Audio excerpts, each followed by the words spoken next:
Today marks the first year of running my business J Design Studio, and here are some things I learned. Hey guys, welcome to J Design Studio. I'm Jayashree. I'm a brand designer, mompreneur, and lately a YouTuber. So it's May 6th.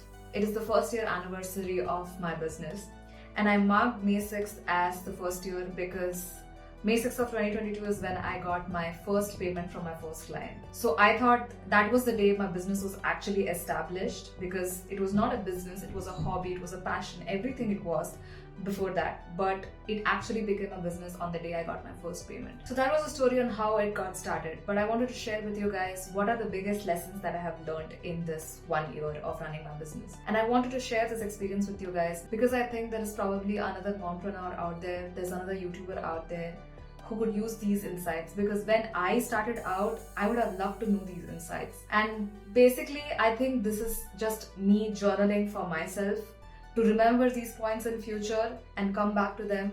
So I hope you also find it useful. Without further ado, let's get started. The number one lesson that I learned in my business is that things don't take as much time as we think it does. Every time I'm starting something new in my business, I keep telling myself that that's going to take a lot of time, or there's a lot of procrastination involved in that. I don't feel like doing it because either I say that it's going to take too long, or I'll say that it's going to be too difficult, I don't know the technicalities of it, I just don't think it can work. But when I actually push myself and do it, I realize that it doesn't take that much time.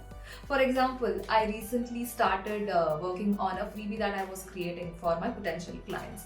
And I thought to myself, this is going to take too long and it's a lot of work and research, and I think it will take so much time. When I actually sat down and worked on it, it took basically 5 days to finish it. And during those 5 days, I was miserable. I won't say that it was an easy cakewalk of a thing. I was constantly thinking that this is taking too long. I just felt like it was too much of a work. But when I did actually finish it and I saw that I just took 5 days, it actually didn't feel that long. For a freebie that is actually going to be present and going to be recurringly available for my potential clients, spending 5 days is not that big a deal. Number 2, to-do list can be your boss. So I'm a business owner and I keep thinking to myself that I'm not answerable to anyone. I have a permit. This just says I can do what I want. But that's a scary thought. At the same time, it's a little bit of a freeing thought as well. What I do is always I create a to-do list for myself whenever I'm starting the day. And it may seem like such a simple thing, and most business owners are already probably doing it. But the thing is, it's very easy to get lost in the streaming platforms that are just right in front of you. I do get lost sometimes in these streaming platforms. So I make it a religious habit to start my day with a to-do list. When I do have that in front of me, I feel a lot more focused and I feel like I know what I'm supposed to do that day. And at the end of the day, I am answerable to myself, and that's a feeling I want to continue to have, and that's a habit that I want to continue to cultivate. Lesson number 3, doing things scared. The scariest part of running my business is that I have not done this before. I do not have experienced forefathers who have done this for generations. So every time I take a step in my business, I am scared. But not absolutely terrified scared, because I take very small gambles whenever I'm taking some sort of a risk in my business. But I am still scared. So it is those days when I have to keep repeating to myself that do things scared, but do it anyway. Shout out to Christo for teaching that. This lesson has been my mantra. Every time I decide to take a new risk or just do something that I have never done before in my business journey. Lesson number 4, hire early. Speaking of scary things, hiring someone and handing over responsibility has been one of the scariest experiences that I've had. I don't know how to hire someone, and I just started with that journey very recently, around after 6 months of running my business. So the biggest reason I've had to hire someone is because time is such an essential asset. And as a mother of 1-year-old, I do not have enough of it. So I had to start delegating the work. So here are some ways that I've hired people and made better use of my time. I hired a nanny to take care of my kid during my work hours. We hired a maid who cleans the dishes and cleans the house during the day. And then I hired a video editor who edits all my YouTube videos. I also hired a logo designer who assists me during the projects. Whenever I get a project, I hire a new one and they help me with the logo design process and such. And one of my biggest hire in this year has been hiring my business coach. She has been super helpful in guiding me towards growth and taking actionable steps towards the business. I have pushed myself a lot more ever since I hired a business coach, and I have taken a much better responsibility. I have a lot more clarity in my business ever since I hired her.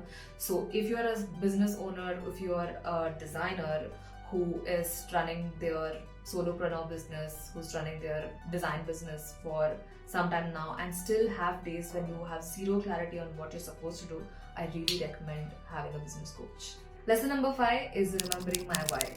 Sometimes when I'm neck deep in my work, I really tend to forget that there's a reason I started this journey. I had a very simple, basic plan for my business. It is to get some branding clients that do not have rush timelines. I create some meaningful branding for them and then get back to my kid and spend some time with her, play with her, feed her, and just have a good day. That's about it. But there are other days when I have a long to-do list planned for my business and I want to do so many things and I'm really frustrated that I'm not able to do these things. I do not have enough time in a day to do those things. And that's when I really have to sit down and remind myself that there is a reason that I have started my business. There is a reason I quit my job and I came into this business lifestyle. It was to build a business that is surrounding my lifestyle and not the other way around. So it is very hard to remind myself this time and again, but I have to do it so that I don't get so frustrated with my business. Lesson number 6 is that metrics don't matter. I know this is sounding a little bit controversial, so let me explain what it means for me. Whenever I created a piece of content, I would get so attached to it because of the effort that I put into it, and if it really didn't do well, I would feel extremely upset. So what I was doing at this point is that attaching a lot of my self-worth to the work that I was creating. And I would say it's still an ongoing process for me to get rid of these habits. What I try to do lately in my business right now is to create content that is useful, entertaining, that I really feel passionate about, that I feel is actually creative, and I do it at my own pace. Ultimately, the reason I started this business is to enjoy the process of running the business and not be too stressed about it. So I really try to not care about the metrics as much as I used to, and I just want to create something that I feel like it's really good, and I'm very happy that I created. I learned a lot while creating it, so I'm just very happy about it. That's the metric that I want to attach myself with, and I do not wish to really pressurize myself that I need to get so much views or likes or shares. Having said that, please do like, share and subscribe this channel. It would be really useful. I want to throw up and kill myself. Lesson number 7 is to be an ever-learning business. I would be lying to you guys if I told you that I have a day allotted in every week where I just sit down and keep reading and finish off books like Christo himself. I do not do that. But the more time I spend running my business, the more I realize that there has to be a better way to do certain things. So in order for that betterment alone, I think that I really need to spend some time learning. Currently, I do this learning by listening to design and business podcasts. One of my all-time favorite is the Future podcast by the Christo and his team. Another habit that I'm trying to inculcate into my learning habits is reading 20 minutes per day. It may seem like it's not a lot, but I feel like if I do it consistently, I'll be able to cover a lot and I'll be able to increase my expertise a lot more consistently than I have right now. It's at least something better than nothing. I am really afraid of being called a half-baked designer, so it is really important for me that I improve my skill and find ways to always grow my business. So those were the 7 lessons from the first year of running my business. I hope you enjoyed it. If you did, please do leave a like and let me know in comments what other topics you want me to cover. And please do subscribe to this channel. It will help me a lot, and I'll see you in the next video. Okay, bye.